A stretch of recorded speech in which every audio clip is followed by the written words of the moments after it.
Hello दोस्तों। आज मैं आपसे थोड़ी-सी बात करना चाहता था कंटेंट क्रिएशन के बारे में और स्पेसिफ़िकली उस प्रकार की कंटेंट क्रिएशन के बारे में जिस तरह की कंटेंट क्रिएशन मैं करता हूँ।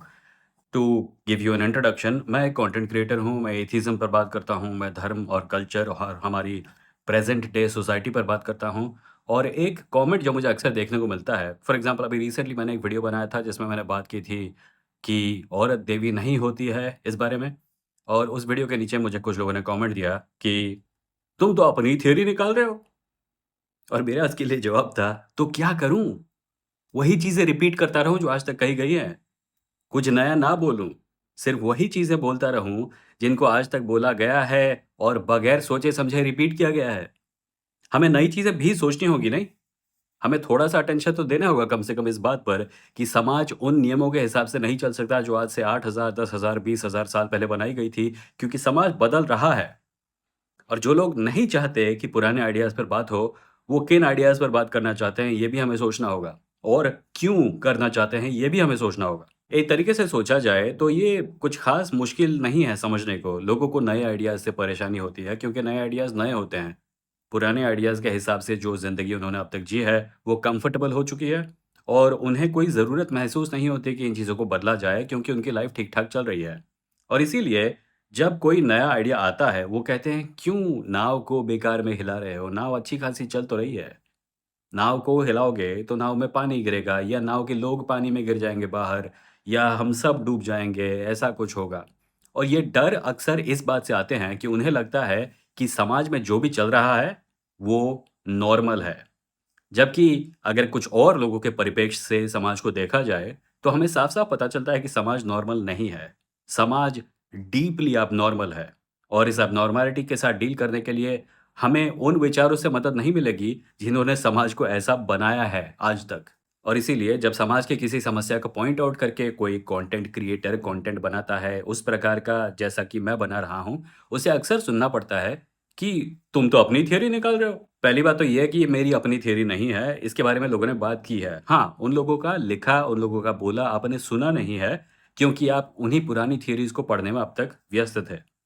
दूसरी बात, ये जो चीज़ें आपको रेडिकली नई लग रही हैं, इनके ऊपर दशकों से बातें हुई हैं। इनके ऊपर फेमिनिस्ट्स ने बातें की हैं, इनके ऊपर लेफ्टिस्ट स्कॉलर्स ने बात की है, उन लोगों ने बात की है जिनको आप एंटी नेशनल, देशद्रोही एटसेट्रा बोलते रहते हो। इसीलिए जब ये आइडिया आपके सामने आते हैं, तो इन आइडियाज़ को इवैल्यूएट करने से पहले ही आपके अंदर जो बायस बनाया गया है, राजनीतिज्ञों द्वारा या कुछ राजनीतिक विचारधाराओं के द्वारा, वो ओवरटेक कर लेता है। और आप सुनने से पहले ही ये सोच लेते हो कि ये तो समाज का नाश करने के लिए बैठे हैं। हमें नए आइडियाज़ की ज़रूरत है। हमें समाज को देखने के लिए जिन लेंसेज़ का इस्तेमाल हम करते हैं, उनके अलावा हमें दूसरे लेंसेज़ की आवश्यकता है। और अगर आपको जानना है सच में कि हमें इन लेंसेज़ की आवश्यकता क्यों है, तो उनसे बात कीजिए जिन्हें आपका समाज एब्नॉर्मल लगता है। क्योंकि हो सकता है, ये कंप्लीटली पॉसिबल है कि आप एक अच्छे इंसान हैं। पर आपके मन में ये जो गलत धारणा बैठी हुई है कि समाज में सब कुछ ठीक चल रहा है, इसके ऊपर थोड़ा काम करना पड़ेगा आपको। समाज में सब कुछ ठीक नहीं चल रहा है। आप अपने सवर्ण, अपर क्लास या मिडल क्लास बबल के अंदर खुश हैं। आपको लगता है सब सही चल रहा है। पर ऐसे लोग हैं जिनके पास खाने को नहीं है, जिनके पास जीने के लिए जगहें नहीं हैं, जिनके पास जो थोड़ा बहुत है वो भी उनसे छीना जा रहा है, जिनके पास हिम्मत नहीं है कि वो सरकार और पावर्स दैट बी के खिलाफ आवाज़ उठा पाएँ, क्योंकि उन्होंने आज तक वैसा जब भी किया है, उन्हें सिर्फ़ पनिशमेंट मिला है। और ऐसे लोग हैं जो कुछ भी करें, उन्हें पनिशमेंट नहीं मिलती है। ऐसे लोग हैं जिन्हें फ़ायदा होता है आपकी इस नॉर्मल सोसाइटी से।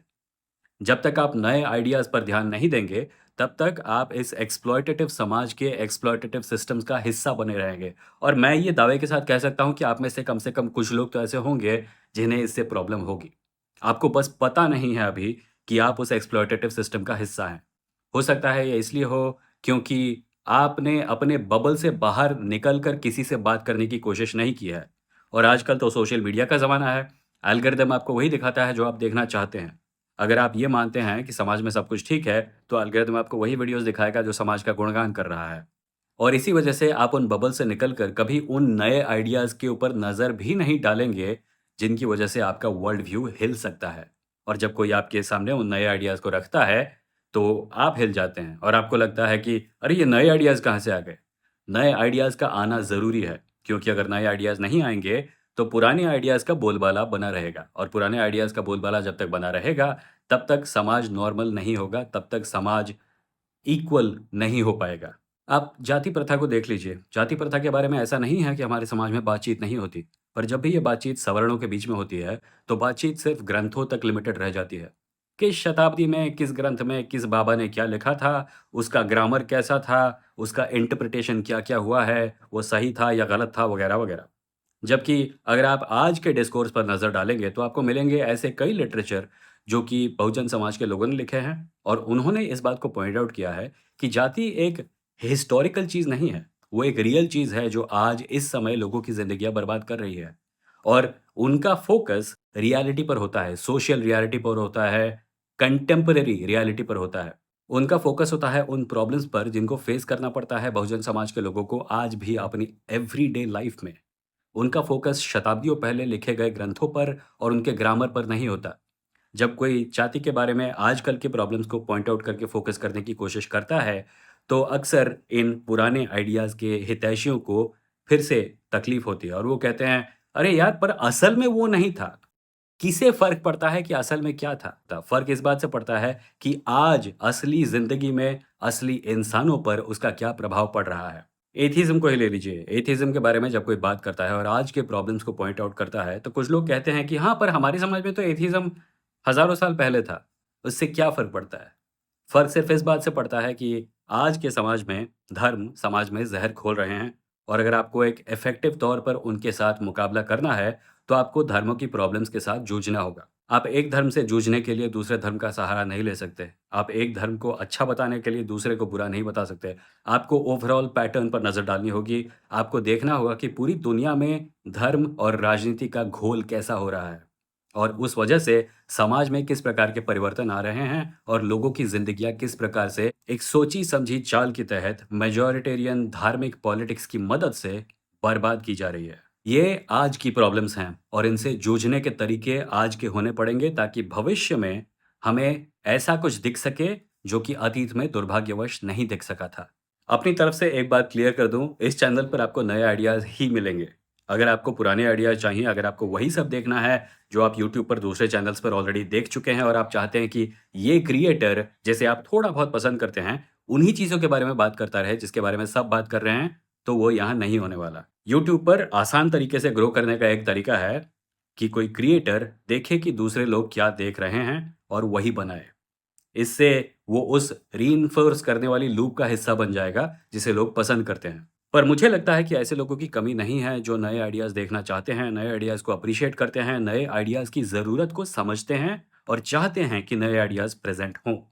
और उन लोगों के लिए ये चैनल हमेशा खुला है, हमेशा ओपन है। You are most welcome to subscribe, support, comment etcetera. Internet पर बहुत डाइवर्सिटी है। यूट्यूब पर बहुत सारे चैनल्स हैं जो आपको वो दिखा सकते हैं जो आप देखना चाहते हैं। शायद उन चैनल्स को देखने के बाद ही आप इस नतीजे पर पहुँचे कि जो मैं कह रहा हूँ, वो कुछ एब्नॉर्मल नया आइडिया है, जबकि ऐसा नहीं है। पर मैं आपसे ये रिक्वेस्ट ज़रूर करूँगा कि अगर आपको वो चीज़ें देखनी है, तो आप उन चैनल्स पर देख सकते हैं। आपको मुझसे वो बुलवाने की ज़रूरत नहीं है, जो आपने कहीं और पर देखा है। इस चैनल पर मैं वो चीज़ें बोलूँगा जो मुझे सही लगती हैं, उन चीज़ों के बारे में बात करूँगा जो मुझे ज़रूरी लगती हैं। और I hope that you will stick around and watch and we can both learn something together. Thank you for watching.